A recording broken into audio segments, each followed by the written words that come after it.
And then the guy who comes up pretty regularly, I think, because people look at his number, it's a nice number to throw into the trade machine and toss around in trades, is Josh Richardson.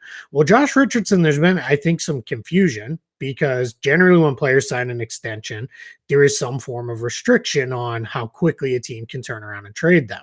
But that's only, and I won't go too deep into the weeds here, that's only if you trigger certain things with your extension. If it's beyond the parameters of an extended trade and those kind of things, that's what's going on with Marcus Smart. That's why there's the delay on what he can be traded for. In Richardson's case, he got the absolute minimum bump in pay he could get for just 1 year. So he's trade eligible today. They can trade him today at his full number. There's no poison pill on that. That only exists off the rookie scale extensions. So in the case of Richardson, they could trade him today. It is 11. I want to say it's like 11.1, right? 11.6 million.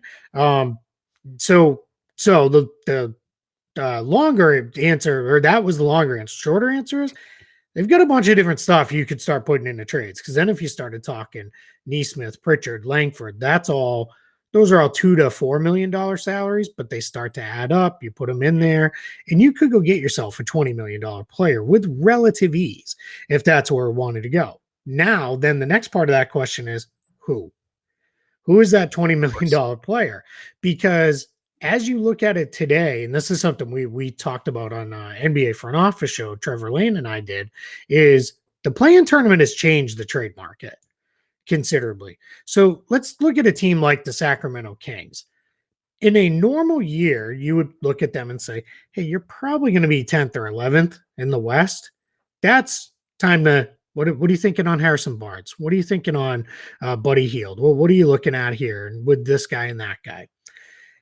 Now with the play-in tournament, if you're the Sacramento Kings, it's like, yeah, we're going to be 10th in the West. Let's go. Like that's a postseason game, at least for us, when we haven't sniffed anything beyond the middle of April and a decade and a half coming up on. So that changes it. So it becomes who are you looking at? Who are going to be those sellers? Who are going to be those players you can go get? And that's where it starts to become a little hard today as we sit here in mid-November, pre-Thanksgiving. Well, who do you want? Because I can probably counter with, unless they're on the Magic, Rockets, Thunder, Pistons, it's a little hard to go get that guy. You know the Orlando Magic a little bit. First of all, what's their salary situation? Would they take like somebody like Juancho Hernan-Gomez as you get off that one extra year of Terrence Ross to get Richardson to get Hernan-Gomez, you get off that one extra year salary wise. Maybe you throw a second round pick, like Juancho, a second round pick for Ross. Is that something that sounds reasonable or no? Yeah, absolutely. Because the thing that I think gets a little forgotten is I think people think that they look at Juancho and they say, oh, he's got another second year left on his deal, but it's fully non-guaranteed. Right. So basically his deal can be, from the team's perspective, an expiring contract because they can just waive him. And in Orlando's case, that's probably what would happen because he's just not a player of need, doesn't fill a position. He's not young enough to fit their timeline.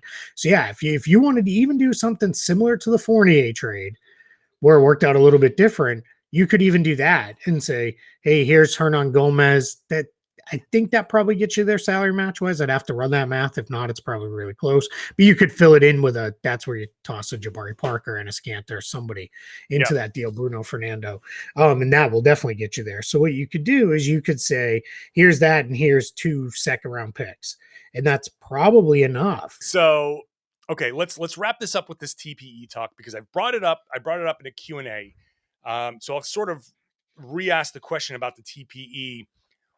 Where I settled on it was, yes, obviously they can bring somebody in. I feel like the Celtics, it was born from the Ben Simmons discussions. And I feel like the Celtics, not necessarily to go in and get Ben Simmons, but I feel like Brad could talk to Daryl Morey and be like, look, I know you're going to need a third team to facilitate this.